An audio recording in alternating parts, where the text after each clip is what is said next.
So find me skipping stones and wash your bruise, holding out for something I can't force.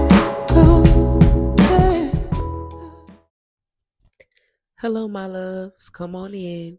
Make yourselves at home. I'm your host, AD, and this is our very first episode of Thrive Society podcast. Here we sit down with founders, mothers, leaders, and entrepreneurs and talk to them about what it truly takes to thrive in womanhood, motherhood, business, and in life. And today is part one of our Founders Edition. Yeah, I know I'm the founder, so you're probably like, what do you mean you're interviewing yourself? I did not interview myself, thank you. But this interview is introducing you to who I am, what I've built even before I was Thrive Society founder, what I'm building now, and all about what inspired Thrive Society and what I feel like it takes to thrive. I'm going to just be giving you guys, um, you know, just wait and see in the episode. Here we go. So I really want the legacy of Thrive Society to be that Black women are no longer deprived of that nurturing, of that mothering, of that space, of that community that we lack. Like I said, the network impoverishment is truly astounding. You feel me? Like it really is astronomical within the Black community, but also within the community of Black women, because when you look at it, Black men stick together at a higher rate than Black women do, which is why they try to give us all these stereotypical, names and titles. The angry Black women, and Black women don't get along, and women in general don't get along. And that's really not true.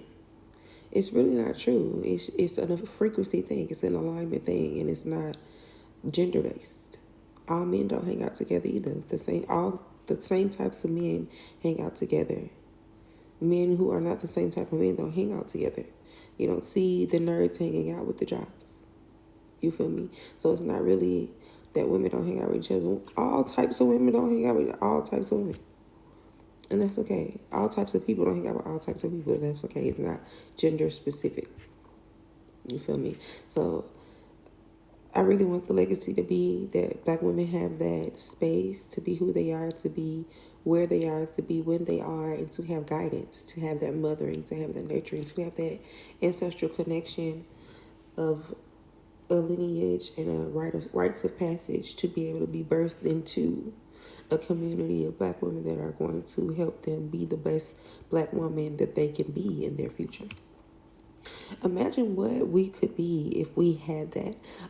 Look at what Black women are right now in 2025, and then tell me what we could have been had we had that same amount of ancestral knowledge, that same amount of mothering, of nurturing, of guidance that, let's say, for example, a woman in Indian culture gets. I'm not going to go too far because I'm not trying to be, prejudiced or make it about a specific race, but I'm just saying they have a really good cultural reference that we all know about. You feel me? Or that can be easily researched. My hope and my prayer is that my daughters never experience the lack of community that I have. I hope that they never have the complaints that me and my friends have. I hope that I hope that my daughters and their daughters and our granddaughters and our great-granddaughters never experience the fighting and the bickering that we have, never witness women say the things to each other that we've seen, that we've heard. I hope that they never have issues with their mothers. I hope that their maternal wounds are healed this year with us in this moment, in this community, and so that as they move forward and they have daughters and their daughters have daughters, that all daughters are loved and nurtured the same together forever. At this point, I don't really think anything about the way I lead is surprising, because I've always had my ancestors at the forefront. I've always had spirit at the forefront. I've always had God at the forefront of my decisions, and I've always displayed that out loud. And so the way that I lead Thrive Society is exactly the same. I guess one thing that it is unique about Thrive Society from my other businesses is this is completely authentic. Like, this is completely, I'm a Black woman. It's who I am, what I am, what we need. I identify because I am the target audience. I am my target audience. I fit the demographic perfectly. So I think that if Thrive Society were a living, walking, breathing Black woman, she'd be a very tall, I would say, Black woman, maybe 5'9" or above. I'd say she'd be very dark chocolate brown, and she'd have amazingly kinky straight hair just coursing down her back. And I don't mean the straight natural kind, I just mean kinky straight, just an afro that's long. And she'd be wearing whatever the fuck she felt like, but it'd more than likely be something comfortable, something stylish, amazing, unique, but comfortable. And she may not be holding out a goddamn thing because there's nothing else that she needs. There's nothing else that she needs.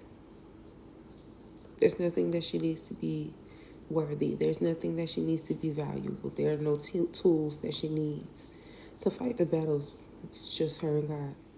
For the mamas, I wish someone had told me that as many times as we die, the old versions of ourselves die, and we're reborn again, and we become someone new, so will our children. So will our children. As they grow up and they transition through life, they'll become new versions of themselves, and they'll become new people. And it'll be new to them, and it'll also be new to you. And it's our job to hold space for who they're becoming and not try to hold them to who they were. It's our job to help them navigate the changes that it comes with and the transition that life comes with, because we've done it already. It's not our job to try to control them and make them who we want them to be, or who we knew them to be, or who we used to know and how they were when they were kids or whatever. They will become many different people. Even while they're children, they will be many different versions of themselves, and it's your job to recognize that and to be there with them. The whole space for that transition. The most chaotic thing in my purse right now might be 3 things of fingernail polish that I ordered from the TikTok shop, because I went to the nail salon this morning and I just threw them in there. I guess what feels like a secret weapon for me is my onyx quartz sphere. It's like a very small little crystal sphere. And even when I can't carry all of my crystals around, having a quartz, which is a healing stone, on me is very important to me, but also that onyx quartz, so I can soak up all that negative energy from around me, unknowingly or knowingly. Yeah. Honestly, truthfully, what's bringing me joy these days is creating Thrive Society. Seeing all of the things that I've been working on for the last 2 years in front of my face. Seeing this really happening, being available for Black women, being able to show them that I see them, that I want us to succeed, I want to do my part. That's really bringing me the purest form of joy. Like, it really is. It really is. I really love this. And what I'm rediscovering right now for myself is probably peace. Peace. And I'm really enjoying it. Like, I'm really enjoying it. It's really one of those moments where I asked God to show me how good it can get, and God said, hold my cup. So honestly, truthfully, what's bringing me joy these days is creating Thrive Society. Seeing all of the things that I've been working on for the last 2 years in front of my face. Seeing this really happening, being available for Black women, being able to show them that I see them, that I want us to succeed, I want to do my part. That's really bringing me the purest form of joy. Like, it really is. It really is. I really love this. And what I'm rediscovering right now for myself is probably peace. Peace. And I'm really enjoying it. Like, I'm really enjoying it. It's really one of those moments where I ask God to show me how good it can get, and God said, hold my cup. So honestly, truthfully, what's bringing me joy these days is creating Thrive Society. Seeing all of the things that I've been working on for the last 2 years in front of my face. Seeing this really happen. I think I might cry when Thrive Society finally gets our first physical location. Maybe. If you join Thrive Society, be ready to do the work. If you join Thrive Society, be ready to do the work. If you join Thrive Society, be ready to do the work. If you join Thrive Society, be ready to do the work. If you join Thrive Society, be ready to do the work. If you join Thrive Society, be ready to do the work. If you join Thrive Society, be ready. Hey sis, I'm A.D. Marshall, founder and creator of Thrive Society. I'm so happy I was able to go ahead and talk to you guys on this interview today. This is our first official episode of our Thrive Society podcast, and we are really off to a great start with our launch. We had our beta launch. We had a few hiccups in our actual launch, and I didn't want to drop the website for you guys unfinished, so I'm going to get that done before I announce that out for you guys. But I'm so glad to have introduced Thrive Society to you guys. I hope you guys enjoyed this interview. From now on Thrive Society podcast, we'll be talking to different founders about what it really truly takes to thrive as a Black woman in the house, in the business, in entrepreneurship, in the corporate space, all of that, all of our. We're going to sit on the couch. We're going to talk about it. So I hope that you guys enjoy.